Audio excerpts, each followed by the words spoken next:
right now. You know what? So they're going to price them. They're going to price themselves out of business. All right, David. Thanks a lot. Let me switch gears here and go to Republican presidential candidate Ron Paul.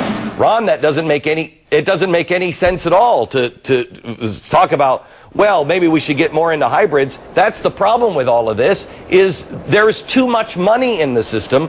We're gaming the system. You go after oil and not the farmers because, well, the farmers are more popular. You go after oil and not GE because, well, GE is doing clean energy.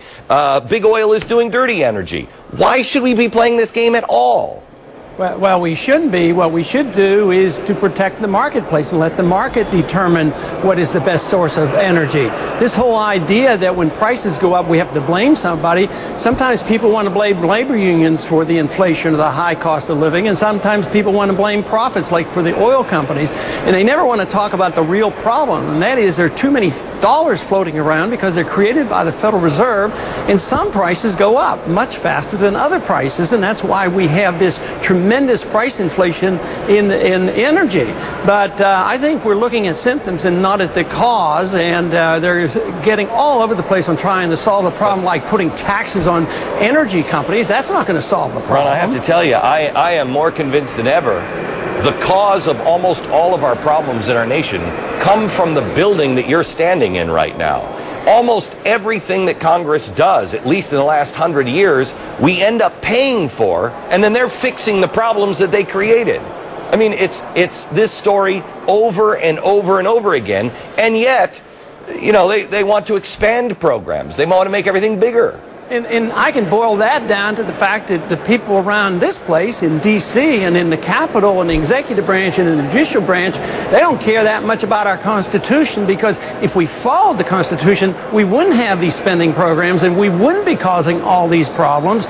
And yet the more problems we create, the more government the people demand. For every problem we create down here, or try to solve, then we create two new problems. It goes on and it pyramids up, and someday we're going to have to realize that we can't afford this much government any longer. Right. We got to depend on ourselves and on freedom and sound money, rather than thinking that Washington D.C. can solve all our problems. I have to tell you, you know, we had the Fed up on Capitol Hill, and everybody's trying to get more regulation, more power to the Fed. Yet we're calling oil in front of Congress to explain their profits. Part of the reason why oil is so expensive is because of the Fed. Do you mind, Ron? We're up against the break. Will you stay for a couple of minutes, and we'll talk to you about the Fed coming up on the other side of the break. We'll be back in just a minute tonight. Brought to you by the Sleep Number Bed. It's the sleep like rearranging the deck chairs in the Titanic. Isn't it already too late? Republican presidential candidate Ron Paul is back with us. Giving the Fed, the organization that answers to nobody in our government, more power when they created these bubbles is beyond me, Mr. Paul. Well, I think you're absolutely right. We do need regulations in all markets. The market itself regulates itself by supply and demand, and bad businesses going out of businesses and consumers benefiting when a business does a good deal. But the regulation has to be on government. The regulation has to be on the Federal Reserve. You're absolutely right. The Federal Reserve has so much power, and it's very secretive, and now we're planning on giving it even more. But that's what should be regulated. What we need is an oversight of the Federal Reserve. We have no oversight of monetary policy. They can create all the money they want out of thin air, and that is the creation of the bubble. It causes the malinvestment and the excessive debt, and now they're coming in and they want to regulate the results. It's sort of like putting wage and price controls on once you have inflation, not realizing the inflation comes from the Federal Reserve inflating the money supply. Okay. I think we're absolutely on the road to nationalism. I mean, we're going to nationalize these banks and this debt. I mean, I don't know how you get out of it. They were saying yesterday, I think it was yesterday in the newspaper I saw, that they're on a road to nationalization the Nordic way.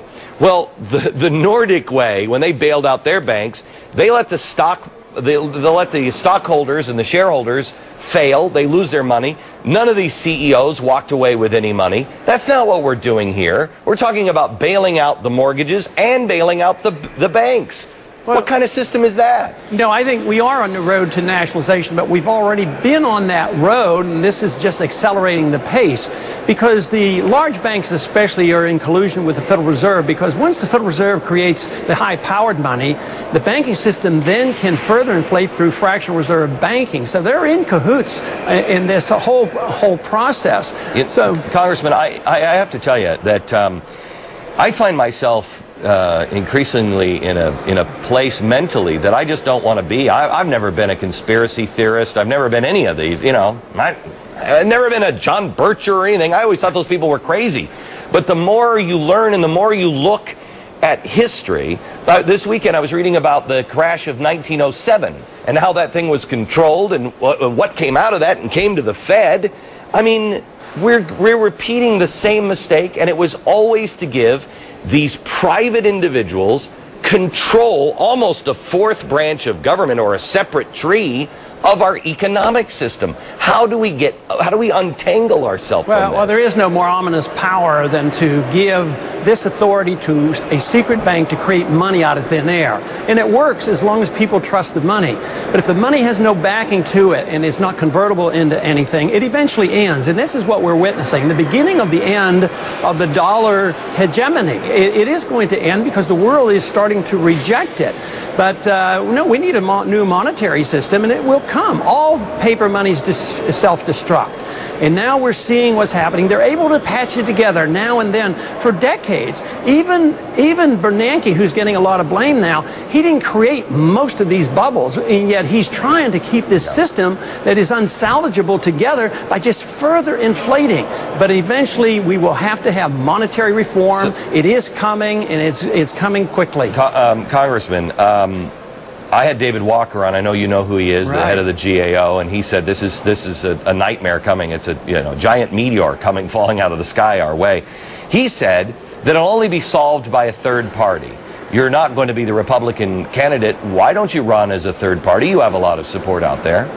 Well, one reason is that, there's not a whole lot of democracy in this country. In the third party, you really have a tough job. I tried it one time, spent most of my money just trying to get on the ballot. So unless you're Ross Perot, you can't compete. You do get marginalized, even if you have non-conventional ideas. You get marginalized even in a major party, as I have been. But right now, I think there's a fertile field out there right now for a third party. There's a lot of frustration and anger and aggravation, and it's a stalemate. I don't see any difference between the three leading candidates right now. We don't know who the Democrats are going to be, and people are starved for some other answers. I agree with you on that. I have to tell you, I don't agree with everything that you say, but there are a few things that, man, you got it right on and nobody else is saying it. Thank you very much.